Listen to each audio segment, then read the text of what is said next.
Money. It's one of those things that nobody wants to talk about. And honestly, I think some people just think it's way too complicated and that it should be left for the professionals. But today, I'm bringing on Joel Larsgaard from How to Money to change that mindset.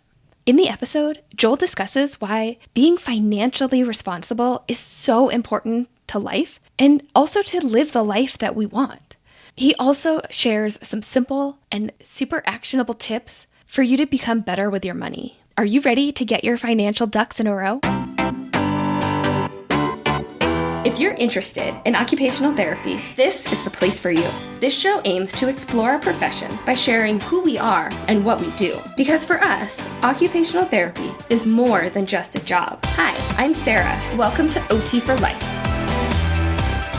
Welcome to the show today, Joel. How's it going? I'm great. Thanks for having me. I have been looking forward to this for a long time. You've actually been a person that's been on my mind to bring on the show because I think that this is such an important topic to talk about for pretty much everybody. I think money really just, as much as we don't think it does, it really kind of plays a role in everything that we do. And it's a big part of our lives. Yeah, I agree. And it's something that doesn't get talked about quite enough, but it impacts our careers. It impacts our businesses. It impacts how good of an employee we can be, no matter what space that we're working in. So yeah, I agree. It's a topic that touches almost everything in our lives, but we're still so reticent to bring to the table.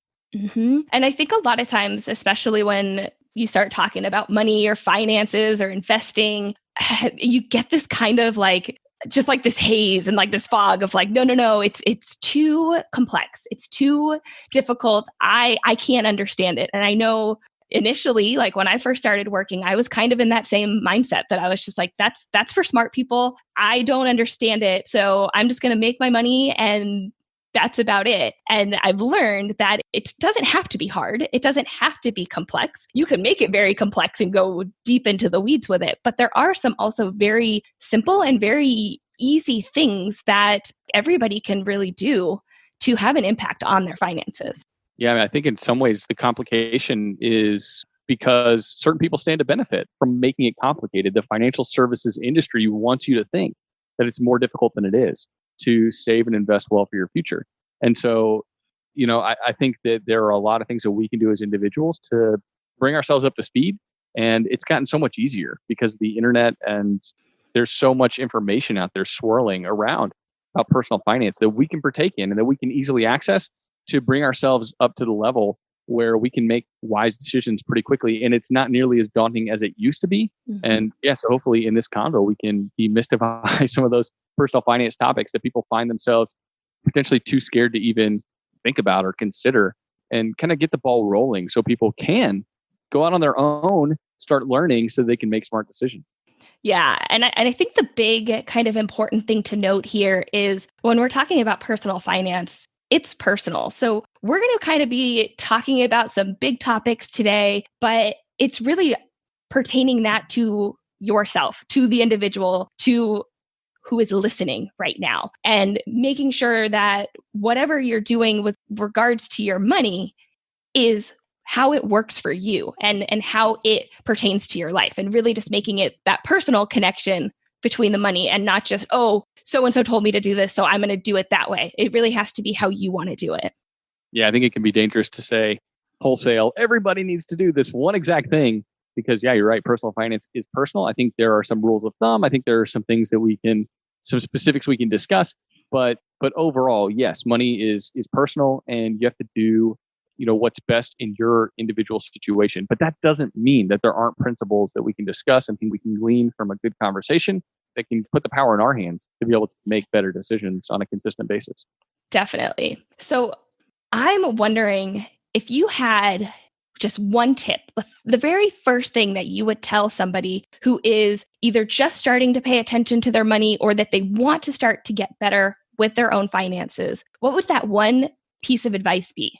Yeah, so I think the biggest thing that people need to do if they want to start thinking about their money better, it's basically that they need to start tracking their money, because most people, before they can actually start to make movements and change the direction where their money's going and to be able to start saving and investing better for the future, they need to know where it's going first off. And so most people don't have any sort of budget. Most people think of budgeting as kind of like a 4-letter word. I think you stub your toe, and instead of saying one of the 4-letter words out there, you might yell budget really loud, just because it's a terrifying thing for most people. And I gotta admit that it was a terrifying thing for me in the beginning too, years ago. But I ultimately started to realize that a budget was essentially putting my money where my values lie, and it was helping me funnel my money in the direction that would help me realize my greater goals. But the only way that you can actually start a budget and stick to it is by starting to track your money and see where it's currently going. And so for anybody out there who's trying to get their money together, they want to be better with their money, it all starts essentially at the level of tracking your spending. And there are resources out there to help you. There's an app or website like mint.com, which can be super easy just to kind of see in a digital space where your money's going. You can do it a little more analog. I mean, whatever works best for you, but you have to start seeing where your money's going before you can really start to make big changes. Yeah. I feel like a lot of times, especially like when I first started thinking about a budget, it almost kind of came like, oh, this is going to make me not be able to do the things that I want to do. It almost has that like limiting factor to it. At least that was my mindset before I understood exactly what it was for. And so I love that you just said it really is about aligning your values and figuring out how much you have coming in and then where your money's going. So then you can figure out what it is that you actually want to spend your money on. And so I 100% agree. I think being able to figure out and track where your money is and what your money is doing. And that can be kind of scary in the beginning. And again, like speaking from personal experience, I remember when I first started looking at what was going on with my money, I was like, oh my goodness, I could definitely be better here. It was kind of tricky in the beginning. And I think I found myself getting a little bit discouraged when I first started to see what was happening with my money. Yeah, I think it can be a little bit like stepping on the scale if you haven't worked out in a year and a half and you haven't probably eaten very well either. And so you're hesitant, you're nervous to even take a look because in your mind kind of where the point that things have gotten to. But at a certain point, you have to let reality hit you in the face so that you can take the next step to go to the gym or to kind of start to change your diet. Because ultimately what you want is you want to live a longer life for your family, for your friends, and you want to live a healthy life, right? Where you're living in a way in which you're not weighed down by health issues. And the same thing is true with your money, because if we get that together, we're able to live a life where we can make the decisions for ourselves, as opposed to, I think probably most of us feel like our employer has a leg up on us because they can tell us what to do because we need that paycheck every 2 weeks, or we really want to start that business, but you know what, we can't because our personal finances are all out of whack and we're in a lot of debt. And so the first step is really to kind of step on that scale, assess where we're at, so that we can start to make changes, so that those things that we want to be true, so that we want the freedom that we want, the ability to go out on our own, whatever it may be. At first, it really does take kind of having that money reality check.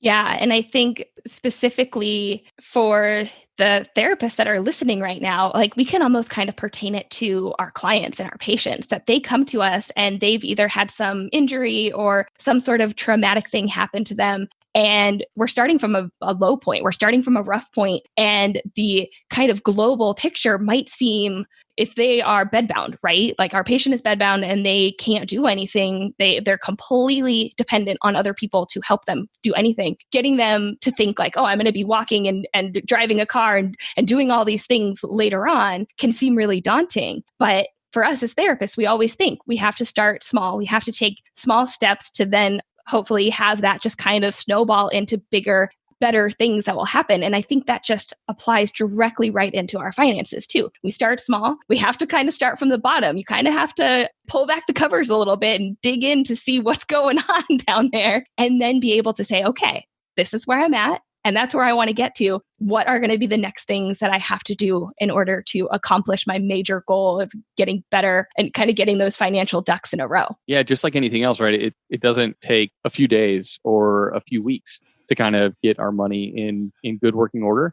You can get started, right? And you can put one foot in front of the other. And that can be today or that can be tomorrow. But ultimately, to achieve kind of some of those bigger things that we all want to achieve, especially in regards to our money, I mean, that stuff takes years. If you want to get your body ready to run a marathon, that's going to take quite a bit of time as well. And so I think of money in the same way, where you might not have run in years, And you can go run maybe half a mile tomorrow and you'll be okay. But it's that steady buildup. And it's the same thing with money. No matter what your goals are, you have to start, but it is going to take a while and it takes some dedication and but it also takes breaking it down, like you said, into those smaller steps, because that's so helpful. It's really easy to see the big daunting goal and kind of throw in the towel before we begin. And it really takes kind of breaking that big goal into a lot of smaller little goals and able to really help us begin the process and start to knock some of those initial smaller goals out. That builds some confidence, and then we're on our way. Exactly. Yeah. And I think starting with that tracking and really understanding how much money's coming in, right? If it's coming from maybe a W-2 income, 1099 income, potentially like if you have any rental real estate or anything like that, maybe some side hustles, right? And understanding how much money's coming in. And then I think that the really big part is really understanding where that money is going out. Because I think there's a lot of little things that creep up, and we as people, and I'm speaking generally here, might not necessarily see these expenses that just kind of pop into our lives and they show up and we just don't really pay attention to them. So really understanding where that money is going, I think is that really important step. Yeah, we're so bad at actually remembering that we went on an Amazon binge last week. Yeah. We remember a bunch of packages showing up at our doorstep, but we forget kind of what led to that. And we forget about the fact that we even have a Prime membership, and that's $120 a year. And there are all sorts of recurring expenses that we forget about. And then the big expenses too, year to year, the things that we consider to be a quote unquote emergency expense that we have every year or every couple of years. We don't plan for them. And because of that, we're blindsided when, let's say, our car tax bill arrives in the mail. We're like, oh, I owe $200. That's an emergency expense. I didn't plan for that. Well, it's not really an emergency expense if it happens every year. And so these are the kind of things too, that as you start tracking your spending, you'll start seeing and you'll start developing the ability to plan ahead for even those things that you used to be blindsided by. And also just becoming aware of the little things that you are spending your money on. Like, oh, I went to Starbucks 5 times last week. And yeah, okay, maybe it didn't seem like $5 here or $10 there was a big deal. But then once you track that for a month or 6 months or a year, all of a sudden you start to realize how much you're spending on things that if they bring value, great. But if they don't, you're kind of like, oh, that was a lot of money that I probably could have kind of filtered into another realm, but I wasn't aware that that's even where it was going in the first place. That's one of my favorite subjects to talk about with people, is kind of talk about the why behind people's money. Because I think ultimately it's so much easier to course correct. It's so much easier to change our behavior when we kind of have a greater understanding of what we want to achieve. And most people, they just haven't spent the time to think about what their why behind their money is. And if you can take a few minutes and think, okay, what can I buy with this money? Everybody can buy a coffee, right? But the more coffees you buy and the more you're spending your money aimlessly, the less you're going to be able to buy freedom, the less you're going to be able to buy your time back. And that's the essential thing that most people just haven't considered. And so because of that, the way they spend their money, it's into the bank account and then back out the next month. And so saving becomes harder. But when you have some bigger goals in mind, it makes it easier to spend today on the things that actually matter. But also it makes it easier to save for the future, for the things that you really want further down the road in life. That why is so important. And I do think that is a huge part of the profession of occupational therapy. And we're really always trying to figure out, what is the why for our clients? What is the why for our patients? Why are they doing these things and how can we best help them? And so we almost, with our money, we have to kind of OT ourselves and figure out what is the why of what it is that we want to do with our money. Because yeah, $5 today doesn't seem like a big deal, but that $5, if you invest it and if you do certain things with it, can actually compound into a lot more and have a lot more kind of potential down the road. So I love that. And I urge everybody right now to just take a couple seconds. You can pause this podcast if you want, take a couple seconds and figure out, what is the why behind your spending and what would you rather, or what would you like to be able to put your money or your time or your freedom into more if you had more money to be able to kind of support that?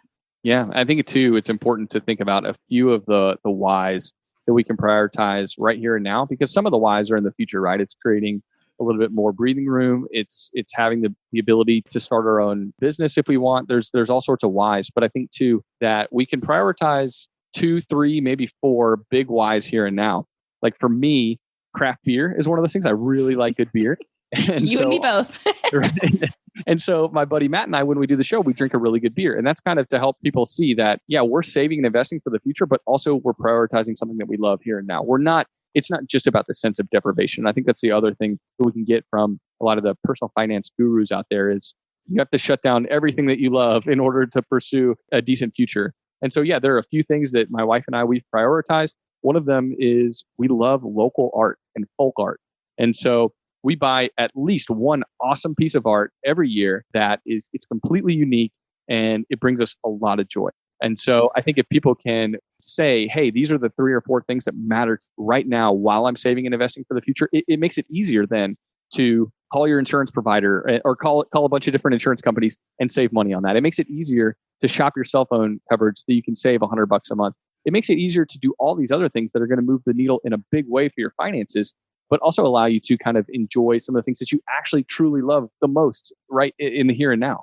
And I think not feel guilty about enjoying it, because Yes. I think that's another thing, especially like once you start to understand the numbers and you're like, oh, I have all this debt, I have all these expenses, and I have all this stuff that I have to allocate my money towards, but I really enjoy, for you, craft beer or the art. And you almost think like, oh, I shouldn't be spending my money on this because I should be using it to do other things. And so it's really kind of understanding that balance of, hey, I don't need to go spend money on something else that doesn't bring me value.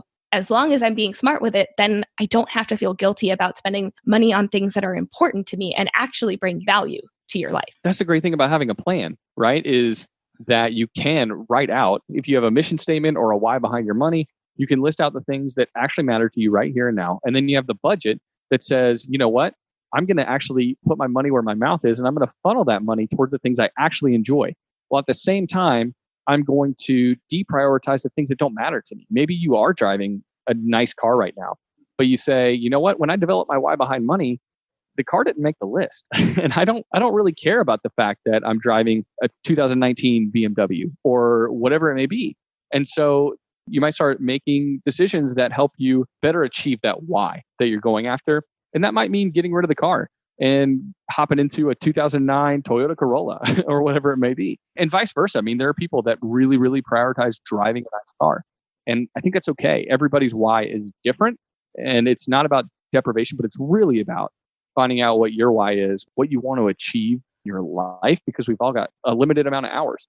And having to work for a paycheck continually and not building up that savings and beginning to have more say over where our life goes. I mean, our where our money goes directly affects where our life goes. And so I think that's why it's so important. That's why I'm so passionate about helping people figure their money stuff out. Yeah. And honestly, this is a really kind of big hot topic within the field of occupational therapy right now. There's been a lot of changes with insurance, and it has completely affected the way that jobs are right now. And there have been a lot of people that have either lost a lot of hours, they've lost their jobs. There are people that are looking to find a job, maybe students that are fresh out of school and new grads that haven't been able to find a job yet because this job market is just kind of in turmoil. And I think having this conversation about money right now is just so important, because if you're able to set yourself up with good financial stability, when things like this happen, you're able to kind of tackle those rough waters a little bit more. Of course, there's always going to be things that kind of can hit you and knock you off course, but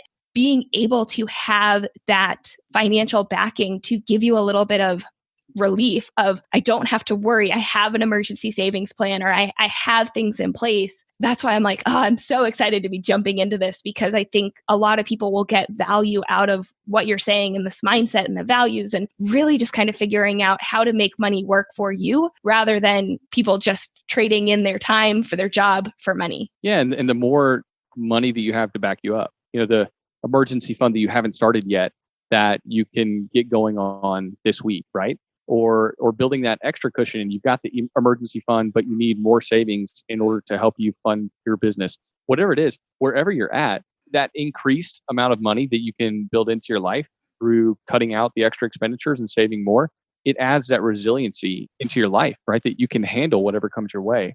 And just to get a little personal, I think part of the reason that money is such a topic of interest to me is because, when I was growing up, my dad lost his job when I was a kid around 10 or 11, and my parents didn't have any savings to back them up. And so my dad had to take kind of the next job that was available.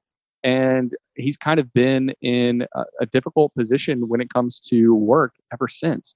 And I think if he had, let's say, more money in savings, he could have taken a little more time to find the job that was a better fit for him. And so, yeah, I don't know. I just see this too as sometimes when you don't have money to be able to back you up, you don't have that resiliency, you're kind of at the mercy of other people. When you're in credit card debt up to your eyeballs, you're at the mercy of the credit card companies and the exorbitant interest rates that they're charging you. And so I want to see people develop savings and pay off debt in order to help them be able to live their dreams and to figure out where they want to go in life, what profession they want to pursue, to be able to have more time off with their kids and their loved ones. And yeah, I don't know. I just see that's such a barrier for most people. And I think that's part of the reason that it means so much to me is because I saw the impact that it had on my dad, on my parents, on the way that they related to one another, on the way they related to us, and on the difficulty that it had. It just bears out in so many areas of life. I feel like it's just, and you said it's being stuck, feeling like you either have to stay in a job because you can't afford to leave it, or if you don't have a job, you have to take whatever comes your way because you need the income and you don't have that ability to be able to just kind of stand on your own 2 feet for a while because you don't have the money saved up or whatever. And yeah, it's that feeling of stuck. And then once you're stuck, all you're doing is you're just on this vicious cycle, just trying to cover your expenses and just make ends meet, rather than being able to kind of free up time to pursue whatever it is that you really are passionate about, starting a business or maybe doing a little side hustle or even just a passion project. Like it doesn't have to actually make money. If you have enough money behind you, then it doesn't matter. Not everything that you do has to actually make the money. Yeah, Matt and I on the show, we call it peace out money because we love this visualization of having enough money behind you that, the emergency fund is standard, right? You should have $2,500 in a savings account. That's your first goal. You don't have that. And then you should be paying off high interest credit card debt. And then next, you should really be working to have some peace out money. And that's this beautiful way. Let's say it's $5,000 is your next goal on top of that $2,500 e-fund. Well, that gives you the ability to say, you know what, for at least a month, I could support my family. We would be okay without having any sort of income. Like we recently had a listener question and our listener said, I really want to leave my job. It's a terrible situation. Can I leave this job? And she just didn't have any money to back her up. Mm-hmm. And so basically that's a hard position to be in when you really, really want to leave someplace, but you haven't saved the money to be able to confidently leave and go find something else. And so when you're in that position, you have to wait for the next job to come along. And typically it's better to have another job lined up anyway. But that peace out money just provides such a relief. The more that you have, the more that you can say goodbye to an employer that's treating you poorly, to a job situation that's not working for your family and the way you guys want to live life. And I just like framing it like that too is so helpful. Thinking about money in the proper terms where it's providing you this strength and the ability to move forward on your own terms. I think part of the problem is the way that we think about money. It's not just not having enough of it. It's not thinking about it in the right terms. I think if we think about it properly, it's going to help us handle it even better. Definitely. So we kind of started talking about the tracking of money, and that should be that first step. Just being aware of where your money is and where it's going. But then now, as we're kind of talking about things that we can be doing with your money, I feel like there's kind of this like in between step of things that we need to be paying attention to and things that could actually have an impact on our money. So what are different things that you think of, different areas that maybe people should really pay attention to? Maybe some of the biggest areas that they can pay attention to when it comes to trying to grow that gap with their money. Yeah, I mean, I think there are so many ways that we can cut our expenditures, and most of these things are stones that are left unturned in our financial lives. There are things that we haven't thought about, haven't considered. And some of them, a couple of them are the big ones that are going to move the needle the absolute most are your housing expenses and your car expenses. And then after that, it's what you spend on groceries. I mean, those are typically for most families, the biggest expenses in your budget. And if you don't have a budget, they're still the biggest things that come out of your bank account every month. And so, yeah, I think the way that we can think of, when we think about housing, there are changes that we can make. Oftentimes, for most people, they're in a lease or they have a mortgage. And so it's not something that you can do immediately, right in the here and now. But you can at least start thinking, maybe I could rent out a room in my house. Or maybe it's time for me to downsize. And so these are bigger things that we can consider. in order to bring some real financial relief in a major way into our lives. Another thing, right, is the car, right? And we've mentioned, the potential for someone driving a 2019 BMW, and that's driving a new car it's going to be a budget crusher. And for people, most Americans are living paycheck to paycheck. They're living month to month. They don't have any savings. And part of that is because so many people are driving new cars. And if we can trade down, drive something that safely gets us from point A to point B, there are a lot of safe older vehicles. And so when you're buying a vehicle, obviously get that checked out by a mechanic of your choosing, because that will help you buy one that's safe and sound, one that's been thoroughly checked out. But yeah, these are the kind of things, those are the things that are going to move the needle the most. I mean, I think there are other things that we can talk about that are going to, move the needle in other ways in your life and increase the amount of money that you have in your budget to funnel towards the things that you actually care about. But the house and the car and then groceries are the top three that you really need to have the biggest impact on to be able to move the needle the most. Yeah, I think because you could easily, with any one of those three areas, the housing, the transportation, or the food, you could easily cut off 500, 1,000, maybe 1,500 of payments every month. And then compound that by a year and 10 years, and you're looking at a large portion of money that, again, going back to what you were saying earlier, if you have this big house that maybe you only use a couple of rooms in, and those are the rooms that add value, bring value to your life, why do you need to have the 8 bedrooms? You could have 4. You could, you have to figure out what that value is for yourself. And there are definitely, I think there's some easy ways to just cut back on those 3 main areas that really, like you said, that really can just move the needle in just enormous ways with just very, very small changes. Yeah. And I think, so many of us are unwilling to make the hard moves because they're different than what everyone else around us is doing. To a certain extent, you have to be comfortable living life a little differently. And so for us, for our family, we ended up buying a house. We lived in the front 1,300 square feet, and we rented out the back 700 square feet. And that really worked well for us because what it allowed us to do was save a massive amount of our income so that we could do what we want with our time. It just gave us a lot more time freedom to choose what we want to do when it comes to work, staying at home, time, vacations as a family, all that kind of stuff. We recently decided that we needed to buy a different car that fit our family's lifestyle better. And we went with a 2006 Honda Odyssey because we fit them all in there, Yep. And the other car just wasn't working for a family of 5. And so most people, what are they going to do? Probably go to a new car lot and snag that Honda Odyssey there. Or, if they're super savvy, go a few years older and get a 2016, 2017, something like that. We went all the way back to 2006 and we have this phenomenal vehicle that's been well maintained that only cost us $5,000. It saves us money every month on insurance. And not to mention, we were able to pay cash for it. It was just a super cheap car. And I think those are the kind of decisions that if we have these other bigger priorities, and when you're listing out, your why behind money, being able to make these decisions, it almost it makes them a joyous move. When you're like, I'm buying this 2006 car because it's going to fund these other things that I care about so much more than driving a nice car. And it's part of reframing, right? It made me excited to buy the older vehicle. It didn't bum me out. But yeah, I think most of us, we're just kind of doing what everyone else around us is doing. And so to be able to say, you know what, I'm not going to do that anymore. I'm going to buy stuff based on what I care about. That is such a motivating thing. And it just makes me feel better about continuing on in that path.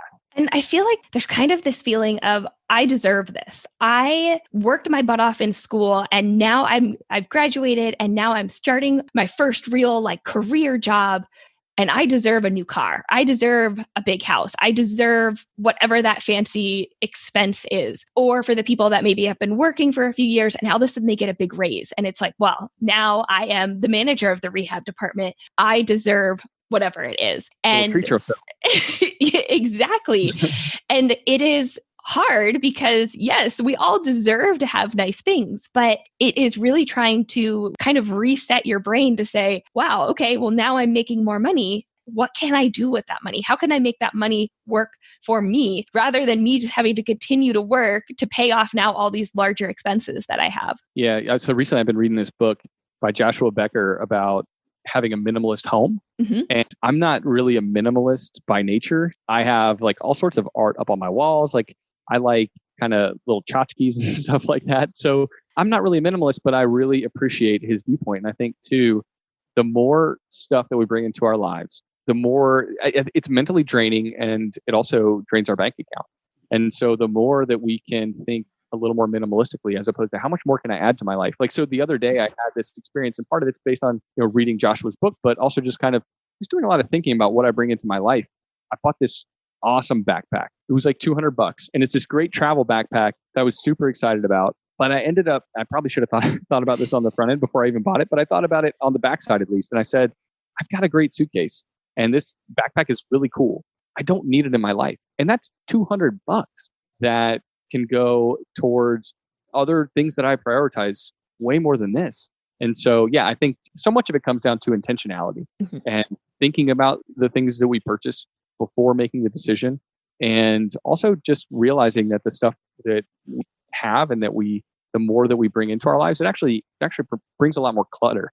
And so the treat yourself mentality, I completely understand the tendency to fall into that trap, but it's something that we have to work really hard to avoid. Yeah. And I think just always having the why behind what it is that you're doing with your money, just always having that in the back of your mind, because, oh gosh, I think so many things that you were just saying, I'm like, yeah, like I've totally gone through that, because my husband and I, we used to live in a 2-bedroom place, and we had this really nice guest room that just basically became a storage shed, because we would just throw everything that we didn't know what to do with, we just put in there. And when we actually started to sit down and start to think about our money, we realized, okay, we have this separate bedroom in our house that maybe people come visit us a handful of times a year. Otherwise, it just gathers stuff and dust and clutter. And so we sat there and we're like, we could get away with just having a 1-bedroom place for right now, right? It's just 2 of us. There's no need for us to have another bedroom that we're spending money on in rent or mortgage, whatever. And then also having that side thing of just accumulating stuff. And so over the past couple of years, we really have started to decrease the amount of stuff that we're bringing into our lives, and really just reevaluating when we are presented with something. Is this something that we want? Is this going to bring value to our lives? Or is it just going to collect dust and end up going and being donated? And so it's kind of having that forethought of like, okay, what's my why? And do I need this? And how can I go about changing it to make sure that everything just continues to line up those values? My wife just said to me this morning, I feel like half the time I'm spending finding things that I misplaced. And one of the things that Joshua says in his book about the minimalist home is that, the more you declutter, the more that you're able to get rid of, the calmer your life becomes. But then also it's easier to find the stuff that you actually care about, because the only stuff that's left is the stuff you care about. Finding the car keys is so much easier when you have a minimalist home. And I think, the same can be true of our finances. The more we declutter, the less that our money's going to these things that we don't care about, the more it's prioritized. The calmer our life becomes, because the more margin we have, and then the more our money's being funneled to the things that we actually care about. We actually got to take that really cool vacation this year and travel overseas because we weren't spending so much on a brand new car. We don't have a car payment anymore because we've made moves to align our spending with our priorities. So yeah, I think minimalism and frugality are like twin cousins in that way. And I think, yeah, being thoughtful about what we bring into our lives before we make the purchase is so helpful on multiple fronts. Oh, yes. Going back to the days where my husband and I weren't really paying attention to our money and talking about kind of the big 3, right? Food was a huge one for us. We would eat out all the time. All the time. I mean, there would be weekends that we would eat out every single meal, and we would be ordering in, we'd be eating out, we'd be buying food and drinks for friends. Like, that's just how we kind of operated. And for me, I know that like travel is just such an important part of my life. And it's something that is one of my sacred cows. Like, that is what I will spend my money on. And I had to kind of sit there and take a step back and be like, okay, I can go out and have a $200 meal and have a great couple hour conversation with my husband or friends or whatever. Or I could also just save that money and then be able to apply that to a trip or do something on the trip that I wasn't planning on doing. And so it was really just kind of shifting that mindset of, I could either do this now, that would be fun, but I probably wouldn't really care too much about it later. And then be able to apply it to something that I actually really do value. And you don't really miss it when you're funneling the money towards something you actually care about. Mm-hmm. It's like you're not nearly as bummed about not going out to brunch when you've got this other goal. You're like, you know what?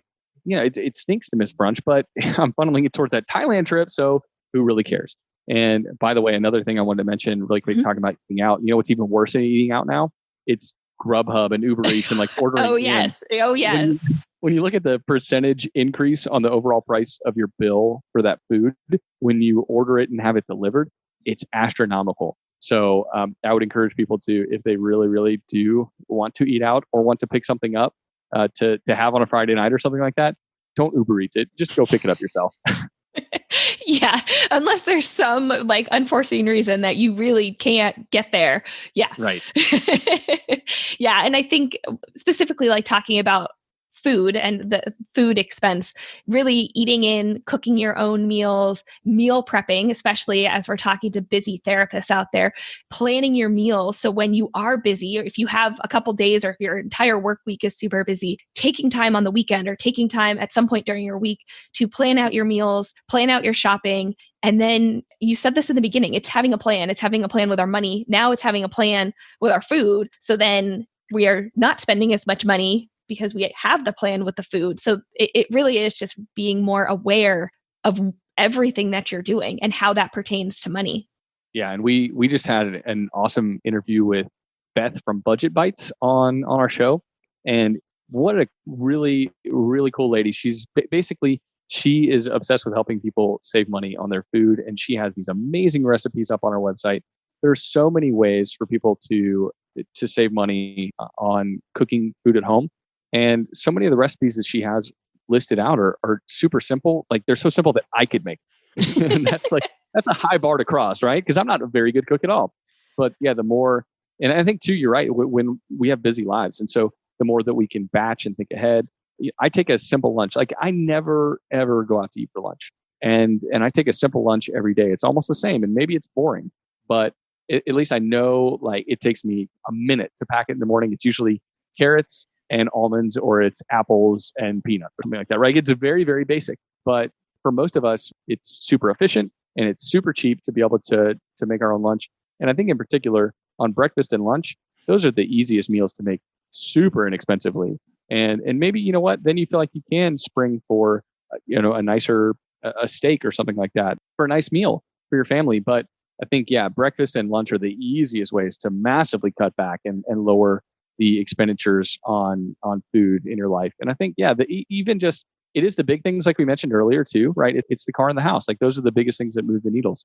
But we can't forget about a $5 coffee if we're doing that 3 times a week. And we can't forget a fast food breakfast if we're doing that 3 or 4 times a week, because $5 over 7 days, that's $35. And that is $140 a month. And that stuff adds up. And we're talking about being able to, that's a lot of money that could go into something like a Roth IRA that could get you started investing. And so, yeah, I think it really is both. I want to be super conscious of the big things, and I want to be super conscious of the little things, because I think when I do that, when I cut back in all those areas, it allows me just to really harness that power and put that money towards the things that I really care about. Yeah. Personal story on my side. Again, going back to the days where I wasn't really paying attention to my money, one of the big things, I should say, it's not one of the big 3 expenses. It was a big little expense that I didn't realize that I was doing, but I had a monthly membership to a massage place. Oh. And I didn't use it. So I just kept just compounding all and growing. I think I had so many. I probably had 20 or so massages just built up that I wasn't using, but I was too lazy to cancel the membership. I just didn't take the time. Oh. And I realized that I think it was like $20 a month, or maybe it was 40, something like that.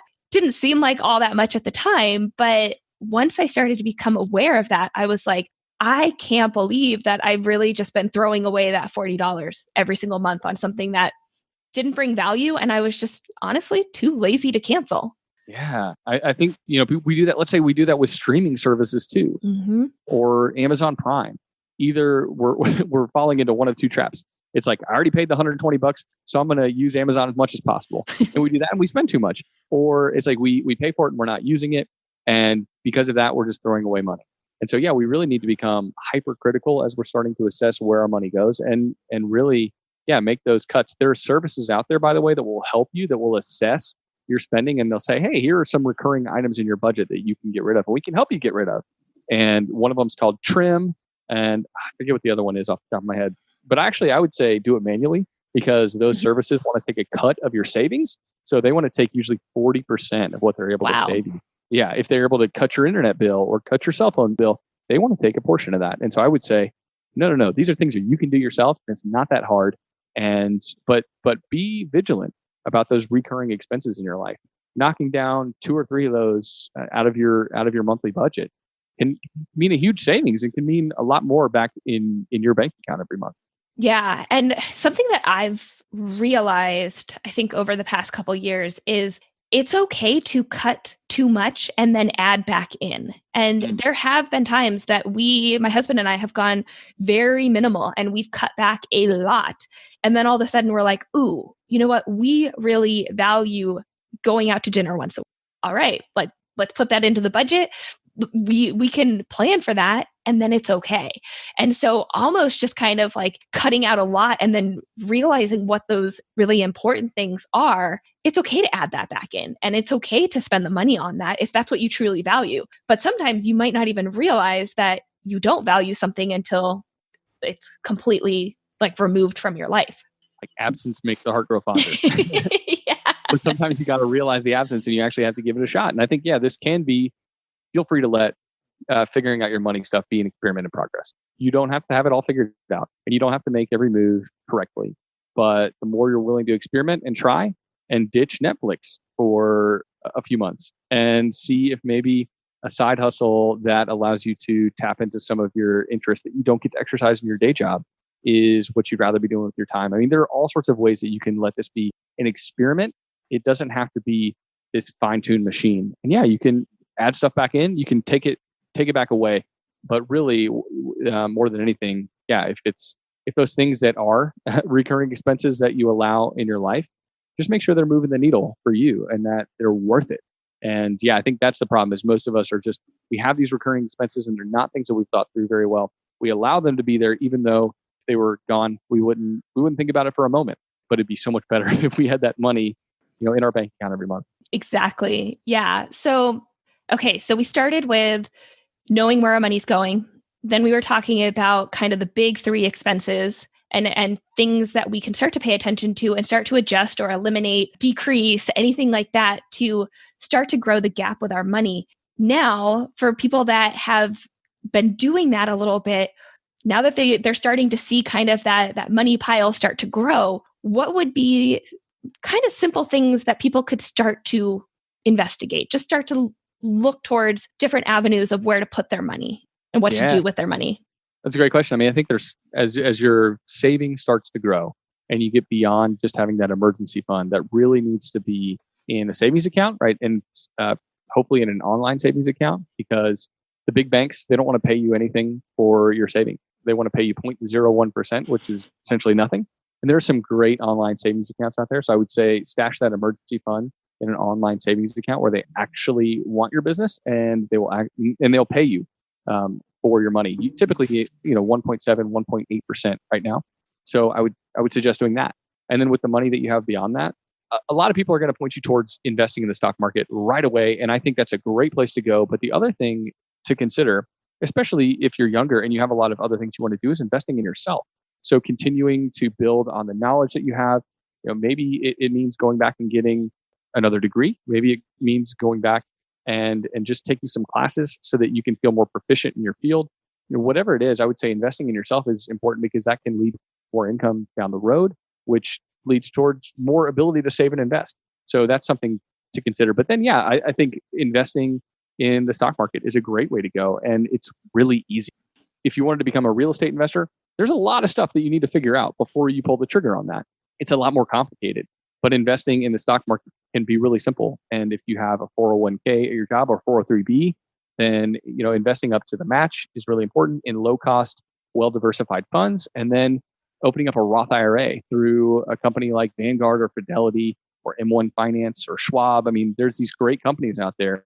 I would suggest a low cost investment company There are a lot of insurance companies that will say, hey, why don't you open up your IRA here? You don't want to do that because the fees and the expenses are ridiculous. So, and those fees and expenses have just a massive effect on the amount of money that you're going to have eventually down the road. And so, yeah, I would say that's another thing that you should really look long and hard into is starting the investing process. One of the reasons I love a Roth IRA is because it gives you that ability to invest, but it also gives you flexibility with that money as well. And yeah, so I think that's a great place for people to start. So many good nuggets right there that I think this is right where it starts to get uncomfortable for people when we start to talk about investing and you throw out words like Roth and the 401ks and right. Like, what is this? It's a whole nother language. But now that there is a little bit of surplus of money that you can figure out what to do with, figuring out what's going to be the best thing and maybe even the easiest, just start simple. What's going to be the easiest thing that you can start doing? And definitely, I feel like the people that are in a job that they have a 401k through their company, figuring out what is happening there and are they contributing and what is the match from the company? Because I know like when I first started, I was like, I don't even get that. Okay. Like I'm not even going to think about it, but that's something that is so simple and is honestly kind of this free money that your company is giving you. And if you're not paying attention to that and taking advantage of it, it's just like, poof, it's gone. Yeah. And some companies are starting to auto enroll employees, which I'm a big fan of because most of us, we're not interested enough to actually jump on it. Mm-hmm. So even just saving, let's say your company matches 3% if you put in 6% of your pay. That's a typical setup where the employer will pay 50%. They'll match 50% of what you put in up to a certain percentage. And if you put in 6% of your pay and they put in 3, you're almost at a 10% savings rate right there. And you didn't even have to front the whole 10, right? And so, yeah, I love the way a 401k works. It's definitely, if people have access to that and they have an employer match, it's the easiest way to get started. And it's the thing you need to take advantage of right away before you do anything else. And then you can start to dig a little deeper and you can open up an IRA on your own, an individual retirement account, right? Where you're going to a company. Maybe it's the company that you have your 401k at work with, or maybe it's another company. But that's where you can start to learn more and take more and make more moves on your own. But yeah, if you have a 401k through work that has a match, that's definitely the place where you need to get started. And I wouldn't wait another second and let any more of that matching money slip through my fingers. I'd get started like today. Yeah. Again, stop the podcast right now. Go look into that and then come back. We'll wait. The other thing that you mentioned that I think it's just one of those things that people might take for granted is investing in yourself. Again, I think it goes back to that guilt of I should be saving my money because I've been working so hard to cut expenses and realign my values with my money that I feel guilty now spending money on myself. And I've heard it time and time again of like, oh, well, I shouldn't go to that conference or I shouldn't do this continuing education because I really should be saving that money instead. And there's that fine line of continuing to save and add to your savings and add to your investments, but also investing in yourself through further education, through learning new skills, to then be able to apply that and potentially make more money on the back end because now you have either a bigger network that you've learned from these people or you have more skills or anything like that. So I love that you said investing in yourself because I do think that is so important. And I think it's an undervalued, it's an undervalued asset that I feel like a lot of people don't really consider. Yeah. Every conference I've attended has directly led to relationships that are meaningful, and it's led to an increase in my network size. I've learned a lot. I think if we missing out on those for the sake of being able to save those dollars instead, I think it's short-sighted because there's so much that we can glean from other people in the industry that we're in and the connections that can be made there, not to mention the increased skills, which can lead to an increased paycheck. And for me, that's been the case, right? As I've gone to conferences and I've learned more, I've been able to bring those things back to my day job. And it's led to a direct increase in salary. Yeah, I would say don't forsake those things. It's really easy to say, oh, that's not really my jam, or I don't want to spend my money in that way, but really it can have a direct impact on your earnings. And for me, it's just a lot of fun too. Oh yeah, definitely. I love going to our annual conference every year, and I tend to go to my state conference, and I find so much value in specifically going to conferences because you never quite know who you're going to meet or who they know and who they can put you in contact with or what kind of presentation or course that you're going to stumble into. And it might be hard to see the value up front because you're like, ooh, it's $500 or $1,000, whatever the registration and hotel and flights. But you'll never know until you get there and then be able to realize how much of an impact that can actually have on your career, on your personal life, like anything. Like there could be so much benefit that can happen from just spending a little bit of money on yourself up front in the long run. You might even see someone else in your field that's just doing something a little bit differently. And you're like, you're inspired because you've never thought about approaching your profession in that way. Or someone who started their own business and you're like, man, I could do the same thing. Why haven't I thought of that? So I think sometimes just the inspiration that you can glean from other people in your field that are doing things differently can be. Mm-hmm. Yeah, definitely. And, something we have kind of touched on, and maybe we'll just have a short conversation about it, is the 4-letter word of debt. And that's a big thing, specifically within occupational therapy, healthcare professions. We have a lot of people that are coming out with a lot of debt and potentially have been working for years and years and years and still have a lot of debt that's just following them. So do you have any just maybe simple, easy things that maybe people could start considering when they're starting to look at their debt right now? So for specifically talking about student loan debt, if that's the main thing, then I think people, and they first need to look and see if they qualify for an income-based repayment. And you can check that out at studentloan.gov. And so you need to see if there's one of these plans that you qualify for, because based on what you make, it can lower your student loan payment. So less of your incoming every month is funneled out to pay for your student loans. That only applies if you have federal student loan. So private student loans are a whole nother ballgame, and they're a lot harder to deal with. So yeah, I think see if you've got federal student loans, and if so, you qualify for one of the income-based repayment plans, you should totally look into that. The other thing is that depending on what the interest rate is on those loans, you need to either prioritize them more highly or less highly than you currently are. Typically, if that student loan interest rate is above 6%, I would say you should be attacking it with greater ferocity. So unless, like, let's say you've also got credit card debt, in which case I would prioritize that first. But then student loan debt really does become this thing that you do want to get off your back. There are also employers, depending on where you go work, that might offer student loan payment assistance or some sort of student loan forgiveness as well. And so where you work can make a meaningful impact on your student loans. You might find that the pay is the exact same from employer to employer, but this one employer is offering $4,000 or $5,000 in additional compensation through helping pay down your student loans per year. And more employers are offering benefits like that, where it used to be just a standard. It was health insurance and a 401k. And more employers are offering just a greater access to benefits that are going to help their employees thrive financially. Now, let me ask you this. Have you say for the people that are currently in jobs right now, would that be something that they could go to their company and just ask and be like, hey, do you guys have anything that could potentially help out with my debt payoff? Oh, sure. Yeah. I love the idea of going to HR and asking. We've totally seen people that listen to the show reach out to their HR departments and say, why don't we have a 401k? Or why is our 401k with a really high cost company and not a low cost company? And movement has been made. HR listens to the employees and they realize, well, when it's an easy move to make and it's going to retain good employees, then they're willing to make those moves. And so, yeah, ask your boss, ask HR. I would ask both and see, because sometimes one person has different funds at their disposal or the different ability to make a move. And so, yeah, I would start asking those questions. I would plead your case. And it's also important to be aware of the benefits being offered by other employers in your industry, because you can bring that to the negotiating table and say, listen here, I don't want to leave. I'm really happy here, but I want you to know that other employers are offering this and this.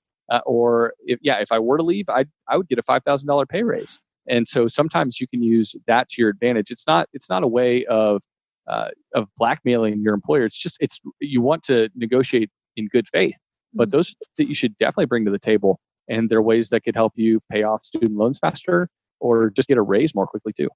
Yeah, I think a lot of times people just don't want to like rock that boat. And especially if you are stuck in that job and you can't afford to lose it. It's one of those things where it's like, nope, I can't say anything. I just have to put my head down. I have to do my work. But when you have a little bit of that peace out money and you have a little bit of that awareness, you have an emergency plan, you have some things behind you, you can bring these questions up. And sometimes you might get oh yeah, that's been on the to-do list for years. Maybe I should bump that up. And maybe the company should start looking at providing some sort of debt repayment or maybe increasing the contribution to the 401k or the match or something like that. Or like worst case scenario, they just say, no, sorry, that's not going to happen. But at least you had that conversation. You got the ball rolling with that. And then you could just kind of stay on that company and be like, hey, did you remember that? We talked about that 6 months ago. We talked about that a year ago. Are there ways that we can try to embed that into what you guys are offering the employees and maybe even assist in helping that kind of become part of the package?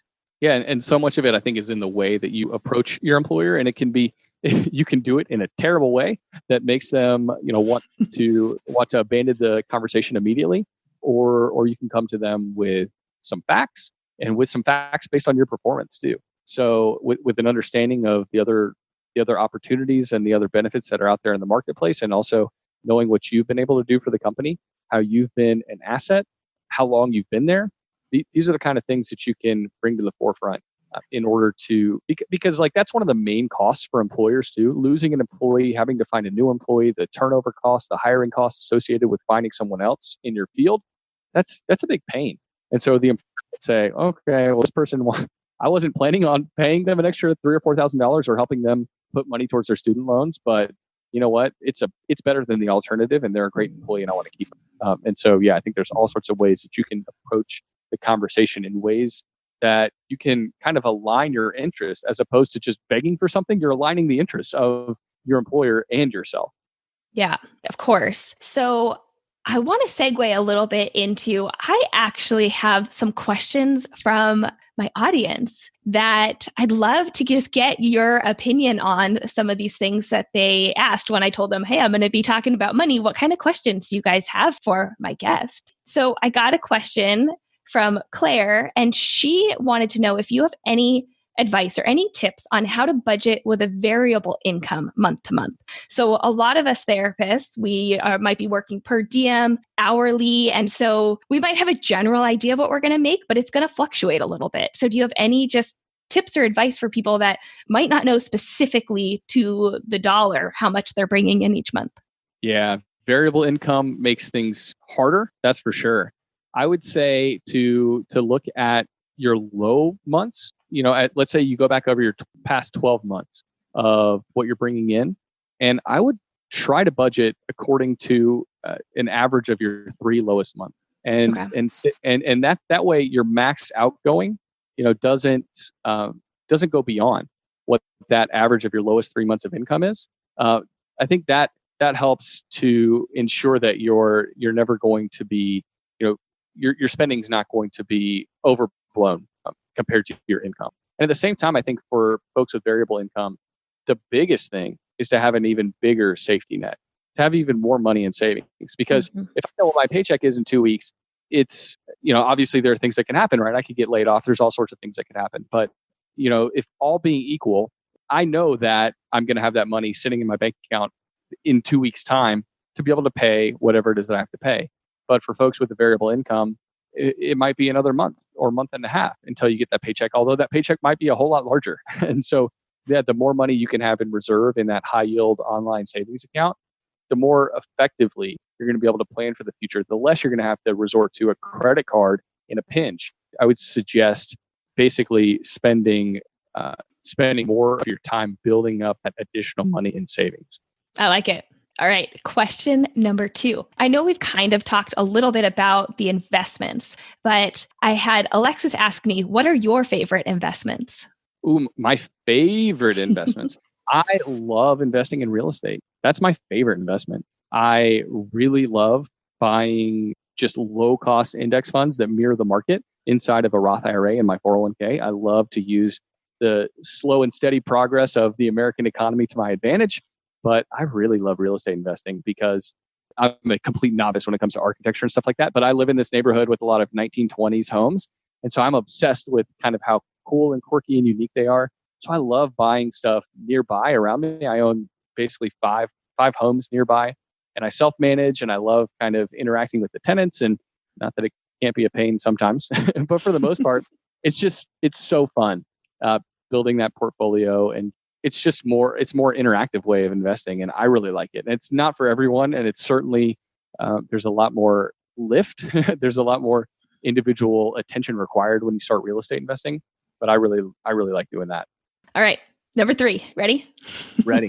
Firing him at you. Okay, so this question came from Becca, and she asked, how much should you spend on continuing education? Oh, that's a great question. All right, here's the thing I would say is student loan debt and taking on student loans should be done very judiciously. And I think, most financial experts will say that student loan debt is a good kind of debt. And I completely agree. I think student loan debt can be a really good kind of debt.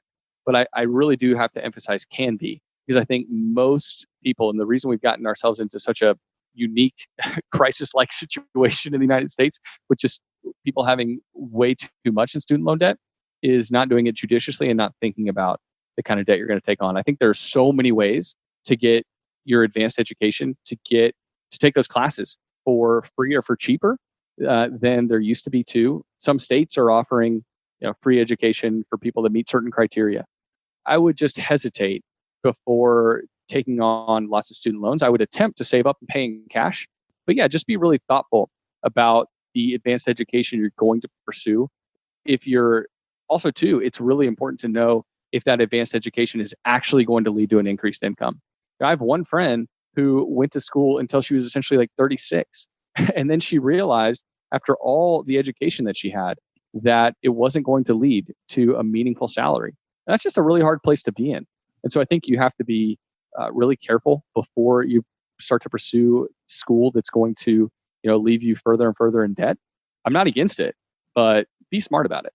Like we talked about earlier with conferences and with continuing to invest in yourself, I mean, it is something that is neglected and something that people don't have a line item in their budget for typically. And I would say it should be a line item in your budget. Like you should be focused on growing as a person, making those contacts within your industry. It's going to build your network for, in case something happens with your employer or you're just tired of working there and you want to go somewhere else. Or, you do want to grow in your knowledge and your capability. So yeah, I think that should be a line item in your budget. How much? I mean, so much depends on what your goals are and with how much disposable income that you have, whether you are saving and investing well already. If you are, I mean, I think you can allocate a good bit towards your own personal development.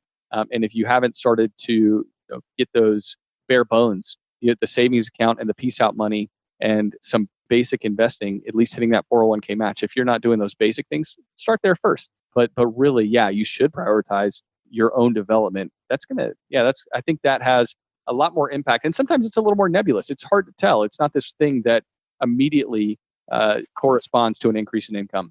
But it is something I think we should prioritize. Yeah. All right. Last audience question. And then I have a couple more and we'll just kind of wrap up here.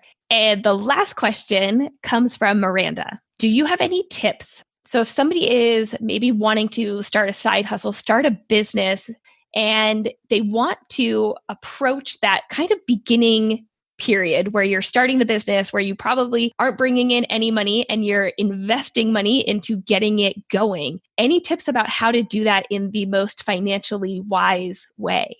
Yeah, I think starting a business by taking out debt, it's not that should never happen, but I think especially in this day and age, so many of the businesses that we want to start, we can really fuel their rise through our savings and through our hustle abilities. And so for most people, getting something off the ground doesn't have to involve taking on massive amounts of credit card debt or taking out a loan.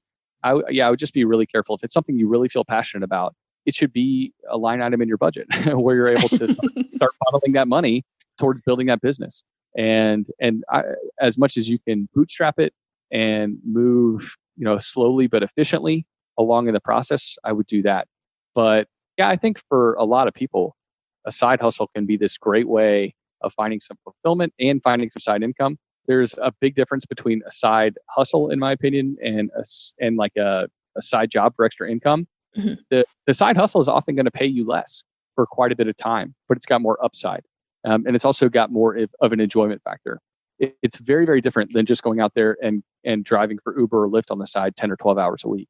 And so I love the idea of the side hustle because I think it can ultimately help you quit your day job and do something that you're super passionate about, if that's the route you want to go in.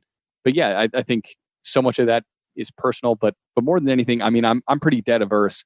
And for most businesses, I would say avoid debt whenever you can when you're trying to start that business. There have been so many good things that have been said in this episode. And I'm just curious, do you have any other resources that you would recommend for people that are, again, just wanting to get better with their money and anything that we've kind of talked about today? I think so much of getting better with money, it's kind of, you have to become a lifelong learner about money. And so I would recommend to read a book or listen to an audiobook, and not a specific one, but like there are a few good ones. If you want to learn a little bit more about investing, there's a great one called The Simple Path to Wealth. I really like that one. If you're really kind of looking for like a primer on a lot of things personal finance related, it's a terrible name, but it's a really good book. It's called I Will Teach You to Be Rich. And yeah, this guy, Ramit Sethi, who's been on our show, did a great job just outlining a lot of the basics of personal finance that you need to know. And picking up a book that's a few years old or something like that is really helpful. I think there are a lot of things that always stay the same in personal finance, but there are also other things that change. For instance, there was a law passed called the Secure Act recently, and it changes the way that that retirement accounts work. And so staying up to speed on kind of things that are continually happening in the space, it doesn't mean you have to dedicate 10, 20 hours a week to it. But yeah, staying up to speed with a podcast can be helpful. There are lots of great resources out there now. Reading some of the better financial publications.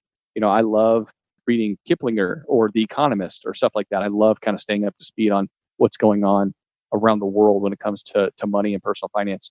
But yeah, I think I would encourage you to take an interest in it and to kind of start to make it a part of the news and the stuff that you regularly consume, because so much of the news that we consume has so little of an impact on our lives, but the things that we can learn about personal finance have a direct impact on our lives and how our lives are going to look in the next 1, 5, and 10 years.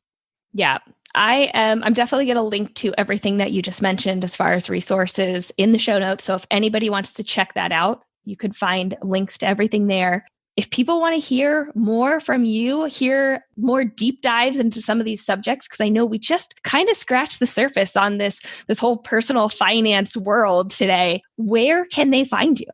Sure. Yeah. So I do a podcast with my best buddy. We release an episode twice a week, and it's called How to Money. So wherever you're listening to this podcast, you can just type How to Money in and you can find us. Hit the subscribe button and check out our show. And then also too, we've got some articles and all our episodes up on our website too at howtomoney.com. And it's so much fun. I love creating podcasts. It's like, what's better than creating a podcast, Sarah? Oh gosh. I swear, after every interview, I turn everything off and I walk out of the room, and I'm so inspired and I'm so passionate, and I'm just I could have had the worst day where I'm exhausted and I don't want to think about anything. And I record a podcast and I'm ready to go conquer the world. I love podcasting. I love bringing people on and hearing just all the good insight that they have to say. And I have one more question for you, and I'm going to put a little different spin on it. So I typically ask my guests how they describe occupational therapy in one word, but I want to know, one word, what does money mean to your life? I'm not really good at one word answers, but I'll go for it. Freedom, saving more and investing for the future, and doing that for more than a decade now has given my family so much freedom, so much opportunity, so much ability to chart our own course that we didn't have before. And yeah, I think other people will find that as they start to dig into their personal finances, start to cut out the things that don't matter, and start investing for their future, their level of freedom will amass quickly.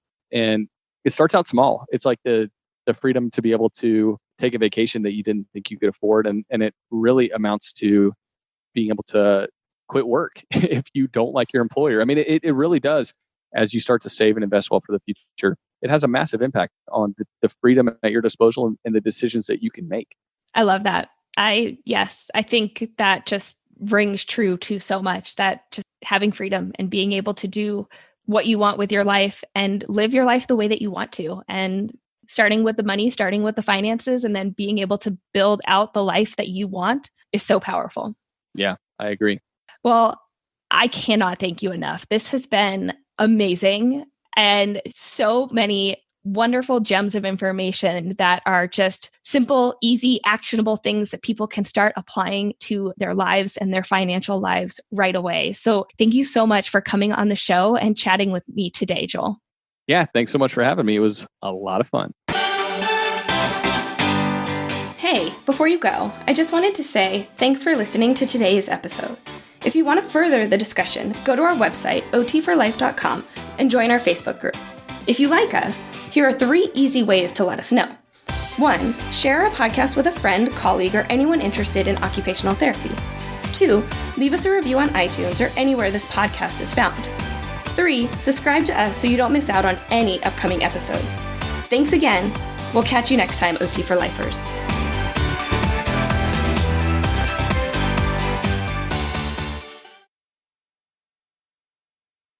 That was awesome. That was super fun. Yeah, I like sitting on the other side too, doing the interview or being the host. It's fun. It is, yeah, and it's such a different.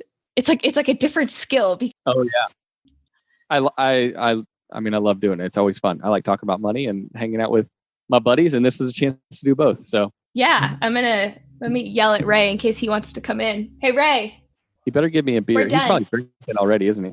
Oh, do you know what he said? Okay, so it is. What time is it? It's 1:00. So when we started, it was 11:00 my time. And Ray's like, I feel like you should have a beer. And I was just like, Sarah says she's going to ditch this audio and get Dave Ramsey on as a guest. Nah, how about Susie Orman? Oh, there you go. Yeah. Yeah. Everybody's favorite. I'm sure she's going to want to come on my show. Right. And then also at the end of that form, it asks for some pictures. So basically pictures that I can use to promote the episode. Okay. Would be great. And I asked. Do I have to have my top on or no?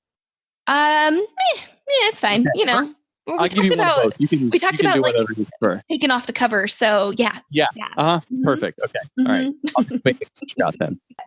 April. Okay, good one for tax day. That would actually be very. Yeah. Taxes with Joel. Right. Except for we didn't talk about taxes once. Nope. Nope. It's a little like Blair Witch on your end here because it moves. There you go. Ask, tell if I have any boogers going on too. Yeah. Move the needle. Move the needle. Going in and being thinking. Oh, there we go. There was something I was going to ask you. No, I was going to say. I'm going to start to kind of wrap it. Can you hear that? Or is that just on my end? Oh, you can't hear it. I'm getting a phone call and it's going in here. And I don't know what to do. I can't. No, stop. Well, they'll stop calling you shortly, right? Yeah. There's no decline or stop. That is very distracting. Done. Okay, we're done. Crap. What was I just going to say? Hold on. I had it in my head. If you only had one word, how would you, hold on. I'm going to talk it out and then I might have to re-ask it again. Okay. If you only had one word, how would you say, okay. If you only had one word, what would you say? No.